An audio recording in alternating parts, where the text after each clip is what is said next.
What is Forex trading? Forex, or foreign exchange, can be explained as a network of buyer and sellers who transfer currency between each other at an agreed price. It is the means by which individuals, companies, and central banks convert one currency into another. If you have ever traveled abroad, then it is likely you have made a Forex transaction. While a lot of foreign exchange is done for practical purposes, the vast majority of currency conversion is undertaken with the aim of earning a profit. The amount of currency converted every day can make price movements of some currencies extremely volatile. It is this volatility that can make Forex so attractive to traders, bringing about a greater chance of high profits while also increasing the risk. How does Forex trading work? There are a variety of different ways that you can trade Forex, but they all work the same way, by simultaneously buying one currency while selling another. Traditionally, a lot of Forex transactions have been made via a Forex broker. But with the rise of online trading, you can take advantage of Forex price movements using derivatives like CFD trading. CFDs are leveraged products, which enable you to open a position for just a fraction of the full value of the trade. Unlike non-leveraged products, you don't take ownership of the asset, but take a position on whether you think the market will rise or fall in value. Although leveraged products can magnify your profits, they can also magnify losses if the market moves against you. Different currency pairs every beginner must know. There are 4 different categories of FX currency pairs that every beginner must understand.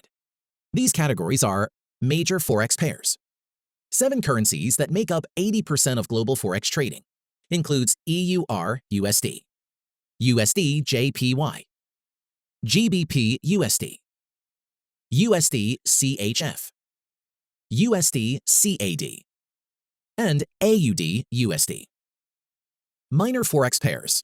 Less frequently traded, these often feature major currencies against each other instead of the US dollar. Includes EUR-GBP, EUR-CHF, GBP-JPY. Regional pairs. As the name implies, they are categorized by region. Some of these regions are Australasian and Scandinavian. Popular examples are AUD-NZD, EUR-NOK, and AUD-SGD. Exotic currency pairs. These currency pairs feature the currency of a strong economy and an emerging economy. Examples are American dollars, South African rand, USD-ZAR, American dollars, Russian ruble, USD-RUB. The Forex market is one of the leading paths to financial freedom in this 21st century, so make sure you embrace the right knowledge to help you achieve a breakthrough in this field. As a beginner, you must learn everything about Forex trading before trading live. The world of trading. For as long as humans have needed to exchange goods, they've traded with each other, be it through grain futures in ancient Mesopotamia in 2260 BC, or contracts on tulip bulb bubbles in Dutch Haarlem in the 17th century. What we think of as modern trading has a far shorter history. We take you through the major events over the last 150 years that transformed trading into what we know it as today. On October 29, 1929, Black Tuesday hit Wall Street as investors traded some 16 million shares on the New York Stock Exchange in a single day. Billions of dollars were lost, but not Joe Kennedy. He had sold his stocks off a day before the crash started. Legends say he made a decision shortly after a shoe shine boy tries to give him stock advice. Back then, the stock market was considered a place only for the rich and powerful. Kennedy thought if a shoe shine boy could be trading stocks, something must have gone wrong. Scared off by the 1929 market collapse and the Great Depression, it takes until 1954 for the Dow Jones Industrial Average to surpass its 1929 peak. Further limiting trading, most commissions were fixed, high, and non-negotiable. The first electronic stock market opens February 1971. The National Association of Securities Dealers opens the NASDAQ, the world's first electronic stock market. The system includes about 2,150 securities and reduces the cost of trading. The Vanguard launches Index Mutual Fund, August 1976. Vanguard rolls out the first S&P 500 index fund, putting itself at the forefront of what will become known as passive investing. Nowadays, everyone could trade the financial market. You don't have to have a vast fortune to do so. The market has been more accessible whenever, but that doesn't mean you should take trading lightly. We have different types of assets and contracts that can be traded, and they are all easily accessible. Popular trading instruments usually see high trading volumes daily. They include number 1, stocks, number 2, exchange-traded funds, number 3, futures contracts, number 4, forward contracts, number 5, options, Number 6, currency derivatives. Number 7, metals. Number 8, contract for differences. Our main journey focus in subsequent videos is currency derivatives. Currency derivatives are commonly used by Forex traders who trade based on currency fluctuations. History of Japanese candlestick analysis. If you are trading or thinking of getting into trading, technical analysis is a very important part of the process. Without looking into technical analysis and understanding technical analysis, it would be very difficult to be profitable in your trading sessions. Technical analysis is made up of a whole load of tools, including analyzing charts of the movement of price of a given instrument over a period of time. Using these charts to predict the future price of that instrument is what technical analysis is all about. There are various methods of representing the price and time data on these charts, such as lines, bars, etc. But a new method called the candlesticks charting based on a Japanese system. One of the first people known to have used candlestick to predict future price movement was a Japanese rice trader, Munehisa Homa. The Japanese candlestick was later introduced to the Western world by Steve Nissen. Steve researched, studied, lived, breathed, ate candlesticks, and began to write about it. Slowly, this secret technique grew in popularity in the 90s. Without Steve Nissen, candlestick charts might have remained a buried secret, to make a long story short. Just like a bar chart, a daily candlestick shows the market's open, high, low, and close price for the day. The candlestick has a wide part, which is called the real body. Traders can alter these colors in their trading platforms. I'm going to admit something right off the bat. Japanese candlestick isn't the most interesting and exciting thing in the world. In fact, it's a bit boring on its own. But if you want to become a successful trader, understanding the candlestick pattern and formations is essential. Pips, points, and ticks. In this video, I'm going to explain what exactly is pips, points, and ticks. Pips, points, and ticks are terms used to define price changes in the financial markets. A point represents a small price change to the left of the decimal point. An investor might describe a stock price increase from $80 to $84 as a 4 points movement rather than a $4 movement. A tick denotes the smallest price change to the right of the decimal points. The market has different tick sizes. It could be 0.01, 0.001, or even 0.0001. A pip usually refers to the fourth decimal place of a price. If the euro-US dollar pair moves from 1.1307 to 1.1308, that is a 1 pip movement. However, sometimes the term can be used for any possible price change, regardless of the decimal place, precisely like the tick. Pip term is largely used by traders in the Forex market. How to calculate a pip value in Forex. Let's say GBP USD is currently trading at a market price of 1.5000, and you have a mini lot of 10,000. To calculate the pip value, divide 1 pip, usually 0.0001 for major currencies, by the currency pair's current value, which is 1.5000. Then multiply that number by your lot size. For instance, a mini lot is 10,000. 0.0001 divided by 1.5000 times 10,000 equals 0.6666. This means that for every pip of movement, your trade would earn or lose 0.6666 pounds. Usually, you will not have to calculate the value of a pip yourself, as your Forex broker or provider will do it for you. But it is a useful process to familiarize yourself with. Bull and bear market. The bull market refers to an increase in prices for a sustained period, and it shows that the market is economically sound. While a bear market occurs when market prices fall 20% or more for a sustained period of time. Bear markets can last from a few weeks to several years. The first and most famous bear market was the Great Depression. While bear markets can be scary, they are a natural part of the economic cycle and often lead to even stronger market returns. Because there are many differences between bull and bear markets, the way you make investment decisions varies greatly. Having a higher allocation of stocks is optimal in a bull market, when there's more potential for higher returns. One way to capitalize on the rising prices of a bull market is to buy stocks early on and sell them before they reach their peak. In a bear market where there is more loss potential, investing in equities should be done with great prudence, since you are likely to incur a loss, at least initially. In preparation for a bear market, it may be wise to direct your money toward fixed income securities. Another way to prepare for bull and bear markets is through financial planning. Creating a sound plan with a financial advisor will help you avoid one of the biggest traps investors fall into: making final decisions based on emotion. For example, in bull markets, you may have a recency bias that the market will continue to rise, and thus be willing to take more risk than is prudent. In contrast, in a down market, you may act on fear and make rash decisions such as leaving the market. In summary, the two terms are used to describe how markets are performing. They are entirely different animals when it comes to the impact they can have on your portfolio. Balance and equity. In order to start trading Forex, you need to open an account with a retail Forex broker or CFD provider. Balance refers to the amount of money a trader has in their trading account. Equity represents the current value in your balance plus or minus any profit or loss from open positions. But if a trader does not have any open positions, the equity is the same as the balance. What is the difference between balance and equity? Let's start with a simple answer. If your account is flat or does not have any positions open, then your balance and equity are the same. But if you do have open positions, this is when the balance and equity differ. The balance reflects your profit-loss from closed positions. The equity reflects the real-time calculation of your profit-loss. The equity takes into account both open and closed positions.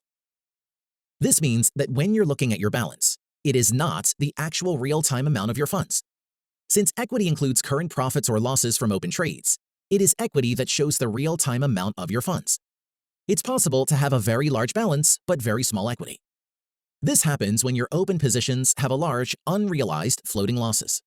For example, let's say you deposit $500 in your trading account. If your account does not have any positions open, then your balance and equity are the same. Once you have an open position on the $500 that's gotten you a loss of $50, you would see a balance of $500 with an equity of $450.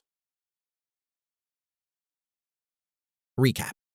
In this lesson, we learned about the following. Equity is your account balance plus the floating profit or loss of all your open positions. Chart types in Forex trading. In order to study how the price of a currency pair moves, you need some sort of way to look at its historical and current price behavior.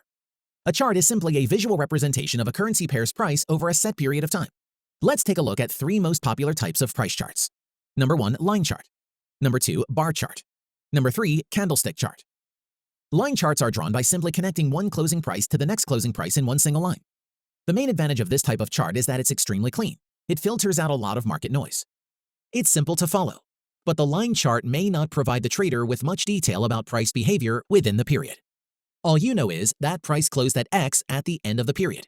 You have no clue what else happened. But it does help the trader see trends more easily and visually compare the closing price from one period to the next. This type of chart is usually used to get a big picture view of price movements. The line chart also shows trends the best, which is simply the slope of the line. A bar chart is a little more complex. It shows the opening and closing prices as well as the highs and lows. Bar charts help a trader see the price range of each period. Bars may increase or decrease in size from one bar to the next or over a range of bars. The horizontal line on the left shows the opening price. The bottom of the vertical line shows the lowest price for that specific time period. The horizontal price on the right shows the closing price, while the top of the vertical line shows the highest price for that specific time period. The candlestick chart is a variation of the bar chart. Candlestick charts show the same price information as a bar chart, but in a prettier graphic format. The larger blocks in the middle are called bodies. The vertical lines above the body are called the upper shadow. The vertical lines below the body are called lower shadows. Green body candles indicate that the currency closes above the opening price. Red body candles indicate that the currency closes below the opening price. Candlesticks are easy to interpret and are a good place for beginners to start figuring out Forex chart analysis. Now we are going to talk about the time frames on the chart. As active traders, we're always looking at charts because charts provide the historical price action and they allow us to watch price action as it unfolds and creates a chart pack. Using a suitable time frame is an essential part of trading, yet there is no single answer for everyone. That's because usually a trader uses several time frames depending on their trading style. Swing traders will check the charts a couple of times per day in case any big moves occur in the marketplace. This affords traders the benefit of not having to watch markets continuously while they're trading. Once an opportunity is identified, traders place the trade with a stop attached and monitor at a later stage to see the progress of the trade. Day trading can be one of the most difficult strategies of finding profitability. Newer traders implementing a day trading strategy are exposing themselves to more frequent trading decisions that may not have been practiced for very long. A long-term trader could use the monthly chart to find the major trends and use the weekly and daily chart for a potential entry position. Many new traders tend to avoid this approach because it means long periods of time before trades are realized. Traders should keep in mind two things. First, the smaller the time frame, the more the chart is polluted with noise and we have insignificant ups and downs. Second, it's common for currency pairs to be in an uptrend in one time frame and a downtrend in another time frame. Many traders new to Forex will often wonder if there is a time frame that is better to trade than another. Fundamentally, choosing the best time frame to trade Forex will depend greatly on a trader's preferred trading style and strategies used. Understanding candlestick structure. Just like a bar chart, a daily candlestick shows the market's open, high, low, and close price for the day. The candlestick has a wide part which is called the real body. When the real body is red, it means the session's closing price was lower than the opening price. If the real body is green, it means the session's closing price was higher than the opening price. The thin lines above and below the real body are called the shadows, representing the session's price extremes. The shadow above the real body is called the upper shadow. The peak of the upper shadow is the highest level the price had reached during that session. The shadow under the real body is known as the lower shadow. The bottom of the lower shadow is the lowest price of the session. If the candlestick has no upper shadow, it's said to have a shaved head. A missing lower shadow, on the other hand, is called a shaved bottom. If a candlestick has a short body positioned in the middle, that means a struggle between the bulls and the bears. Such a pattern is known as a spinning top. Sometimes a trader can stumble upon a candlestick where the real body is so short and it's almost impossible to see. It means that the price returned to its initial level throughout the session, and such a candlestick is called a doji. Benefits of using candlesticks. Candlestick charts are one of the most widely used tools by technical traders to analyze the chart. Most traders prefer to use a candlestick chart because, number one, it can help to determine the current state of the market at a glance. By looking at the color and length of a candlestick, traders can instantly determine if the market is gaining more momentum or losing momentum. Number two, traders can easily see the direction of the market. Number three, candlestick charts display specific bullish and bearish reversal patterns that cannot be seen on other charts. Number four, easy to understand, candlestick charts are aesthetically pleasing to look at on a screen, and with customizable colors and outlines available on most charting platforms. Any user can make candlestick charts look however they please. Number five, indicators. Most indicators work best with candlestick charts. If indicators are relevant to a particular trading system, often candlestick charts are required. Number six, sentiment and market psychology. Candlestick charts are great for displaying who is in control of a market, or market sentiment over a given time frame. Through various candlestick patterns and formations, such as the doji patterns, etc., a trader can assess what the overall bias may be over a specific time horizon. Number seven, Japanese candlesticks are clear, simple, and easy to describe. This makes them easy to describe in code for the creation of trading algorithms which use technical analysis. Leverage and margin. Leverage is a loan provided to the trader by a broker, and it's usually expressed in form of a ratio. Usually, if something costs 20,000 euro, you need to pay the same amount of 20,000 euro for it. That's common sense. But in Forex trading, you don't need to have the whole price of what you're purchasing. You only need to deposit some money to cover possible losses. The deposit you put up is what we call margin. The broker then lets you trade multiples of that margin, which will allow you to make bigger returns relative to the margin invested. For example, let's say you buy $10,000 of pounds USD. You could just deposit $10,000 and change it to pounds. But with margin trading, if you choose 1 to 10 leverage, you only have to put 1/10 of the total amount as margin, which would cost you only $1,000. If you choose 1 to 100 leverage, you will need to put 1/100th of the $10,000, which would be $100. So with the $100 margin, you can trade as if you had actually invested $10,000. With margin, your losses are limited while your potential profits are unlimited. If you have a $1,000 trading account to start, after opening a $10,000 position with a $100 margin, you'd still have $900 in your account balance to enter new positions on other currency pairs. You can put up trades in other currency pairs, which will drastically increase your chances of success. Without leverage, a trader would need to come up with the entire $10,000 capital on each trade. Leverage will allow the trader to take the same position with less capital. Leverage, however, can amplify both profits as well as losses. What is a lot in Forex? Currency pairs are traded in what we call lots. A lot is a unit measuring a transaction amount. When you place orders on your trading platform, orders are placed in sizes quoted in lots. It's like an egg carton or egg box in British English. When you buy eggs, you usually buy a carton or box. One carton includes 12 eggs. We have three most common types of lot. Number one, the standard lot size. Number two, the mini lot size. Number three, the micro lot size. One standard lot is equal to 100,000 units of the base currency. Here are a few examples. One mini lot is equal to 10,000 units of the base currency. Here are some examples. One micro lot is equal to 1,000 units of the base currency. Here are a few examples. Some brokers show quantity in lots, while other brokers show the actual currency units. As you may already know, the change in a currency value relative to another is measured in pips, which is a very, very small percentage of a unit of currency's value. To take advantage of this minute change in value, you need to trade large amounts of a particular currency in order to see any significant profit or loss. Let's assume we will be using a 100,000 unit standard lot size. We will now recalculate some examples to see how it affects the pip value.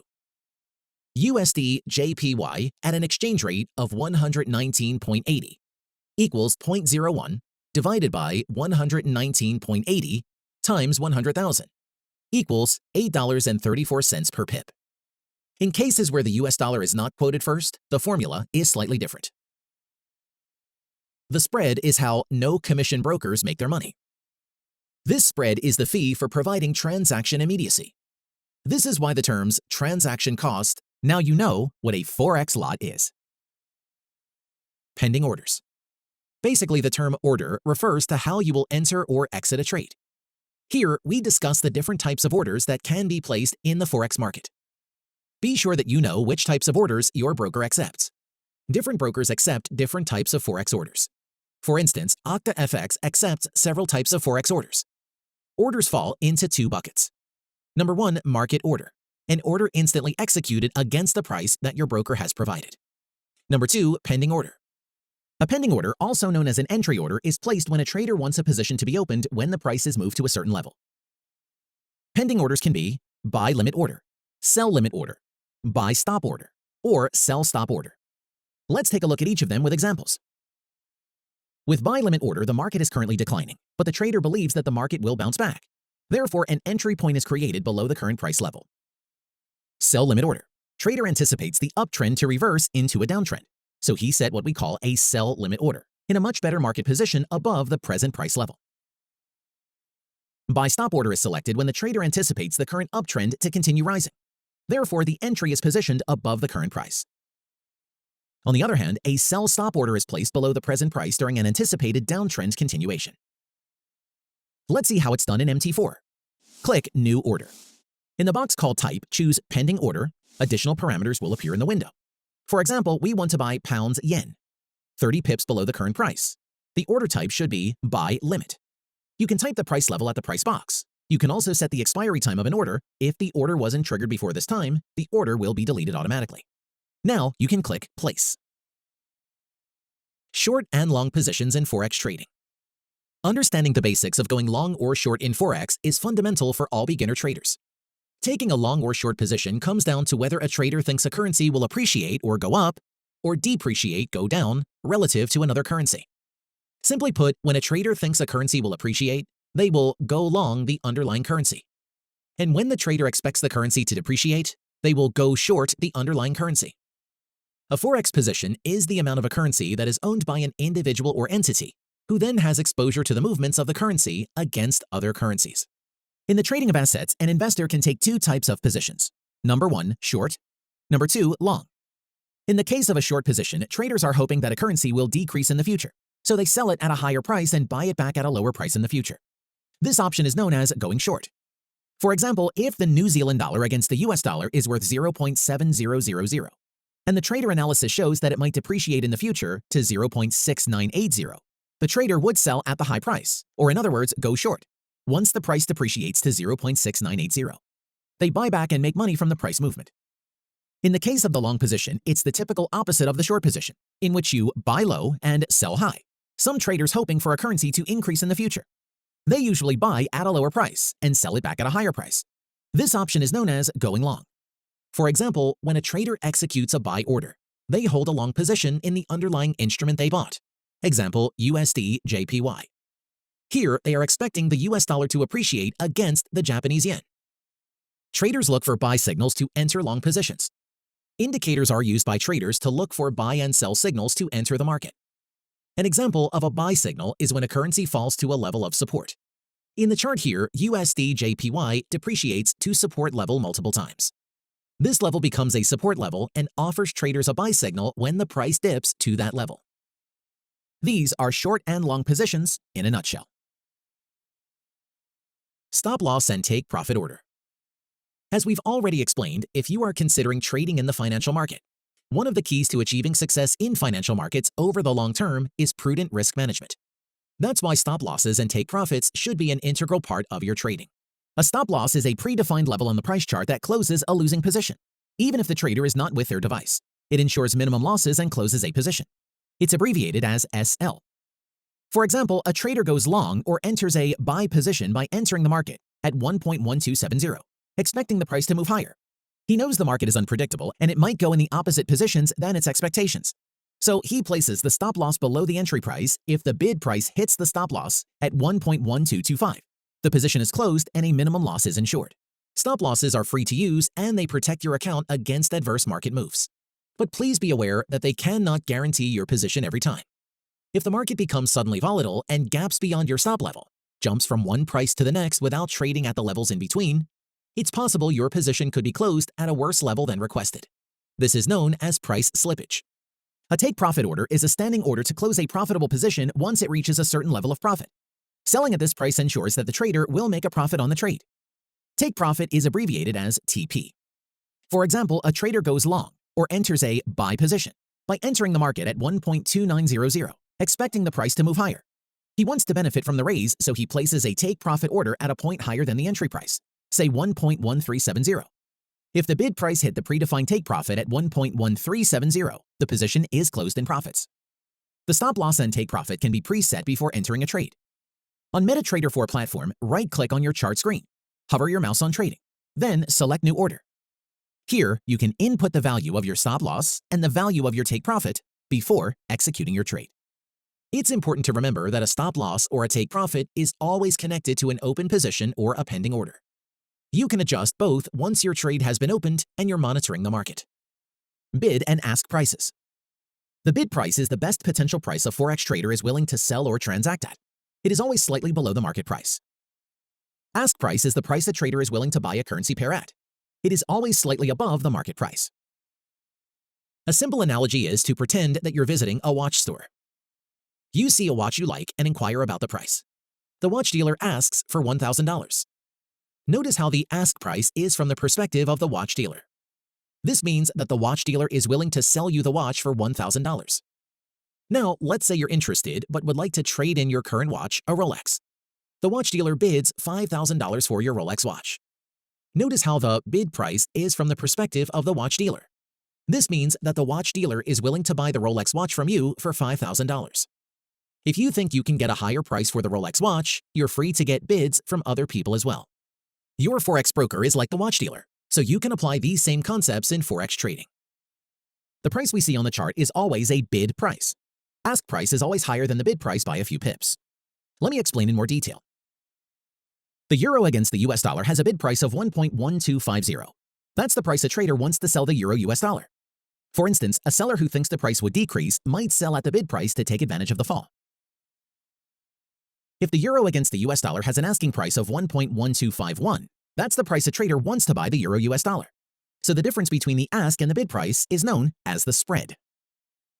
The spread is how no commission brokers make their money. This spread is the fee for providing transaction immediacy. This is why the terms transaction cost and bid-ask spread are used interchangeably. Instead of charging a separate fee for making a trade, the cost is built into the buy and sell price of the currency pair you want to trade. From a business standpoint, this makes sense. The broker provides a service and has to make money somehow. They make money by selling the currency to you for more than they paid to buy it. And they also make money by buying the currency from you for less than they will receive when they sell it. This difference is called the spread. Understanding trends and trend lines. An excellent way to start with technical analysis is to understand trend lines.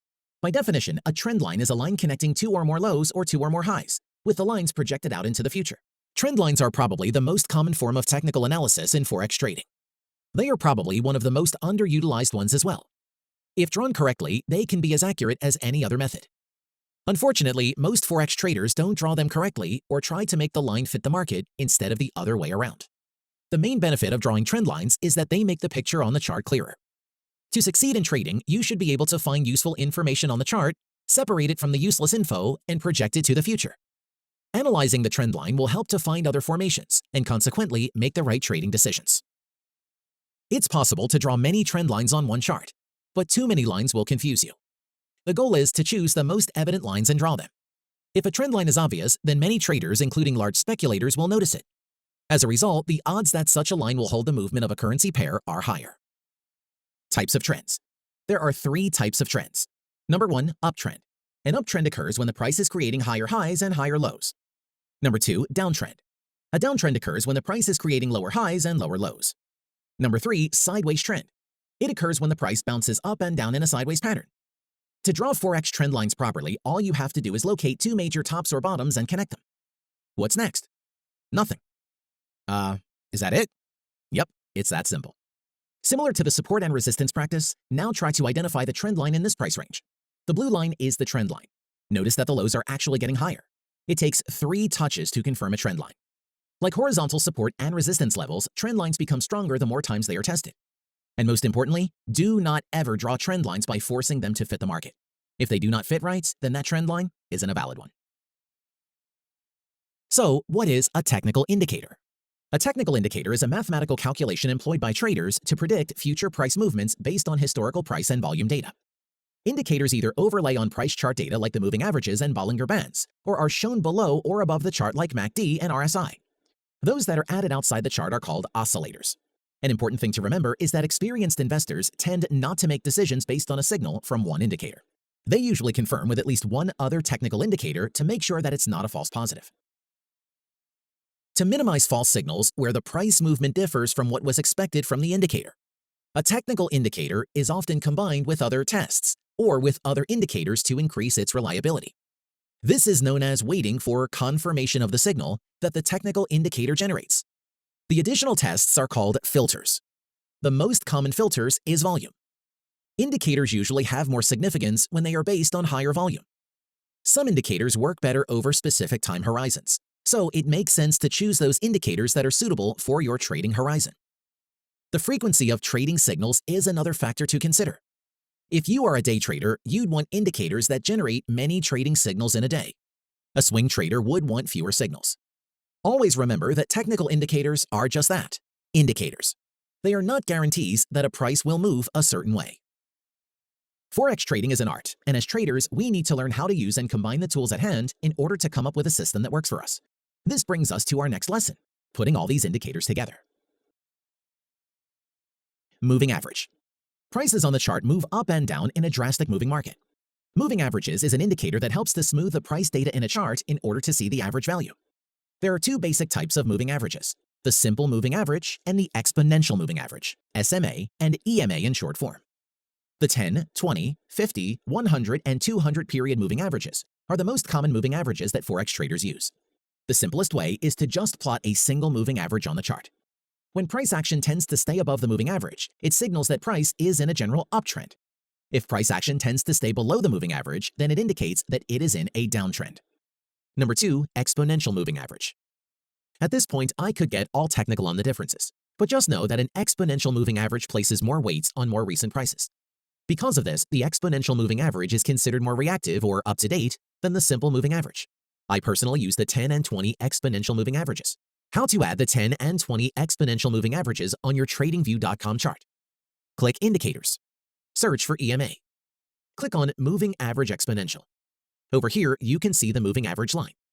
Also, look at the top left of your screen. You will see EMA 9. Hover your mouse and click on the settings icon. Click on Input and change length to 10. Click OK. Now you have your 10 EMA. Follow the same process to add the 20 EMA.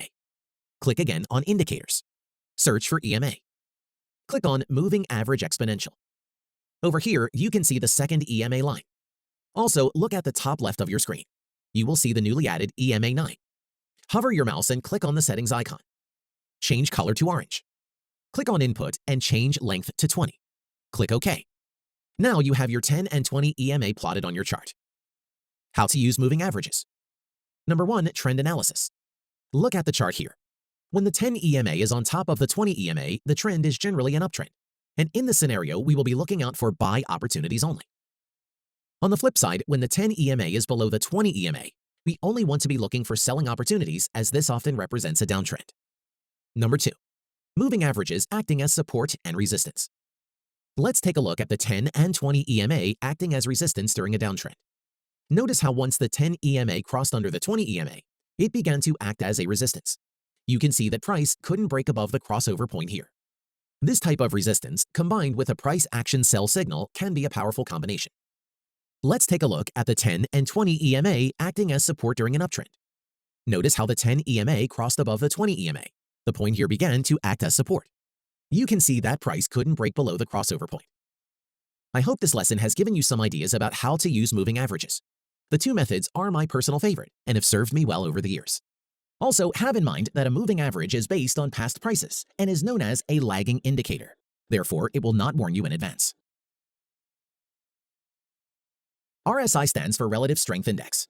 It is a momentum oscillator that measures the velocity and magnitude of price movements. On a scale from 0 to 100, when the index is at 70 and above, it's traditionally considered overbought, while 30 and below is looked upon as oversold. Let's look at how traders might use this indicator to identify potential trading signals. Some traders define oversold as an RSI value below 30. When RSI crosses back above 30, it generates what some technical traders generally see as a potential bullish entry signal. Exit signals work the same way, except traders use overbought values. Technical traders view an RSI value above 70 as overbought. When RSI crosses back below 70, technical traders typically see it as a potential exit signal. However, this doesn't mean using RSI is foolproof.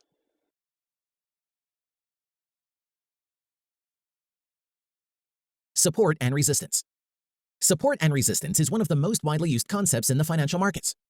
When the price moves up and then pulls back, the highest point reached before it pulled back is now resistance. Resistance levels indicate where there will be a surplus of sellers. Take a look at this example. Resistance is always above the current price. The lowest point reached before it started back is now support. Also, during an uptrend, highs formed a resistance, but if demand is greater than supply, then resistance is usually breached. When resistance is breached, it becomes support. It's important to remember that support and resistance are relative to the current price. This is an example of price movement in a currency pair. Where do you think the support level would be? The green line shown in this picture is a support line. The support line runs straight through where prices have the most rejection.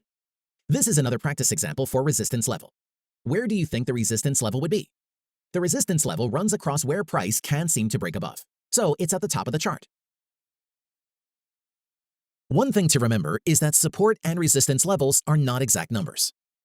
Oftentimes, you will see a support or resistance level that appears broken, but soon after, find out that the market was just testing it.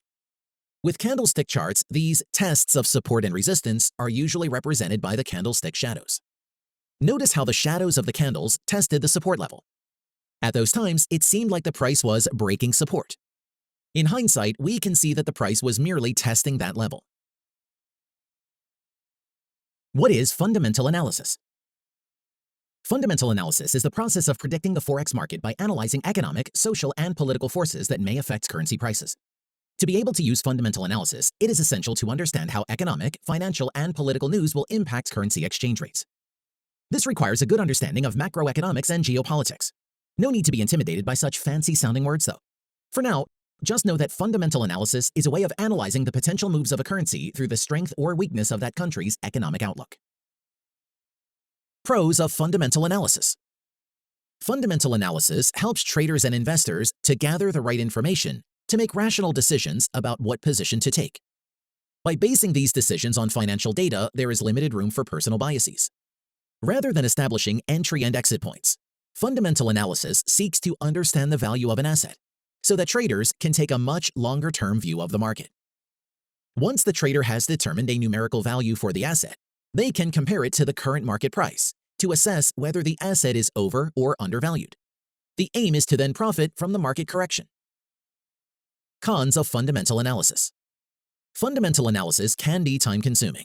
It requires multiple areas of analysis, which can make the process extremely complicated.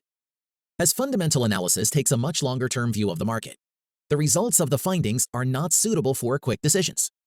Traders looking to create a methodology for entering and exiting trades in the short term might be better suited to technical analysis.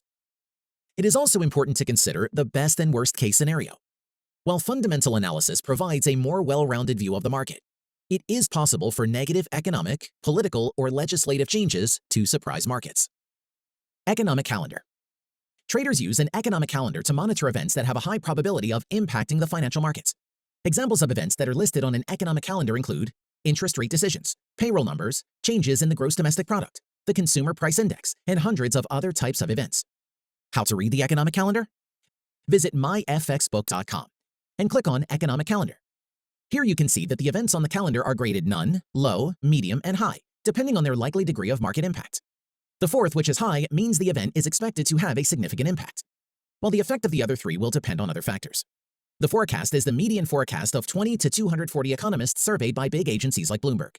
The actual reading is the reading published by the official source. For most indicators, if the actual reading is higher than the forecast one, it's positive for the currency in question. Unemployment indications are the exception. For them, the lower the reading, the better for the currency. What is technical analysis? Technical analysis uses price movements to predict potential future price movements. The theory is that a person can look at historical price movements and determine the current trading conditions and potential price movement. Someone who uses technical analysis is called a technical analyst. Traders who use technical analysis are known as technical traders.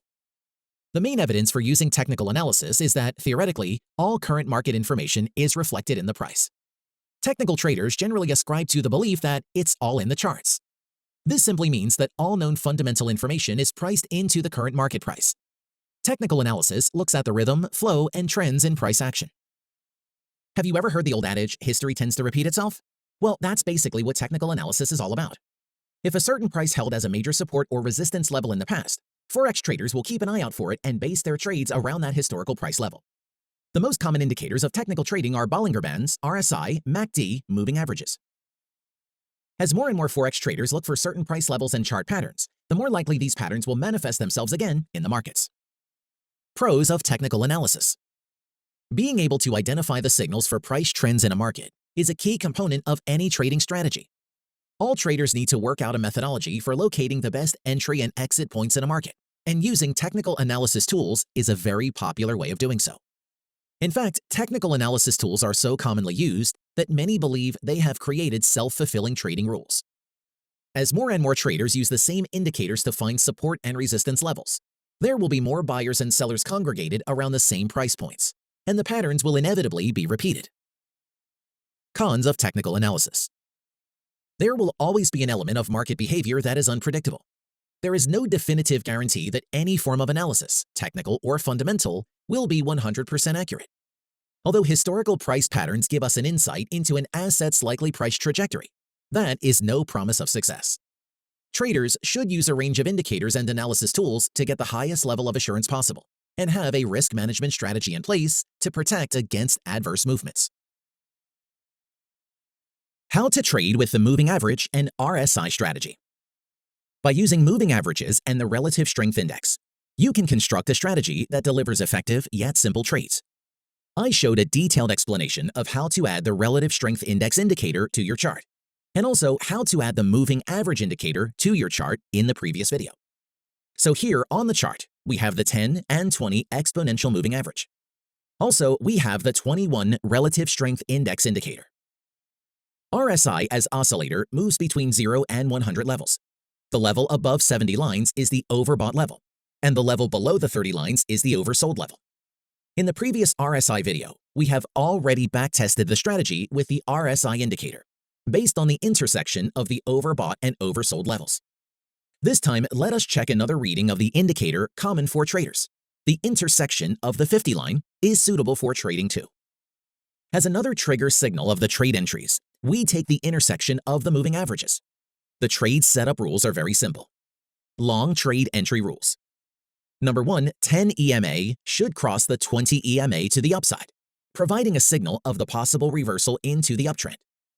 Number 2, RSI should cross the 50 level upwards. Number 3, at the candlestick, when the two conditions are met, enter the buy trade. To minimize risk, place stop loss a little bit below your entry candlestick. Take profit can be placed before at the swing high over here. Short trade entry rules. Number 1, 10 EMA should cross the 20 EMA to the downside, providing a signal of the possible reversal into the downtrend. Number 2, RSI should cross the 50 level downwards. Number 3, at the candlestick, when the two conditions are met, enter the sell trade. To minimize risk, place stop loss a little bit above your previous candlestick here. Take profit can be placed before at the swing low over here. Mistakes most beginners make in Forex trading. It is never easy being a beginner in Forex trading. In this video, I will list the most common mistakes that newbie traders make. Number 1, trading without a plan. Even new traders in their first week of trading know that the Forex market is unpredictable. More often than not, in the attempt to make the most out of the opportunities the market presents, you get so lost in the emotions that you forget what you're supposed to do. With your own money on the line, you wouldn't want to be trading without a well-structured plan, would you? I don't think so. For you to achieve your goal, which is to become a consistently profitable trader, you need a trading plan. It can be a simple outline of your entry and exit conditions and risk management, rules, and it needs to be written down in any place that you can refer to, record, and easily review your progress. Number 2, having unrealistic expectations. Having goals in trading can help you stay motivated and disciplined. Without them, how are you supposed to keep your game face on? But while setting your goals and expectation, it is important to make sure that these goals and expectations are realistic. Making a truckload of pips every single day sounds awesome, but is it possible? Maybe with a great deal of experience and skill thrown in with some luck. But let's be realistic, that doesn't exactly describe the typical noob. With that expectation, you might just be setting yourself up for daily doses of disappointment when you repeatedly fail to achieve such a stratospheric goal. What's important is that you set realistic expectations and goals, and at the same time, take concrete steps to enable you to achieve these goals. Number 3, not using a stop loss. This is another extremely important concept to consider. Trading in the Forex market is extremely volatile. Some changes can rapidly affect the turn of the trade and are in a contrary direction to your initial trade. Face it, you won't always make the right calls, and that's perfectly normal. But you'll need stop loss to make sure that you are able to survive and fight another day when you do lose a trade. Instead of account-wiping Forex trades, stop loss will help you have these small, manageable, and recoverable losses. Setting stop loss order at the safe zone and sticking to them while trades are ongoing is essential for successful trading.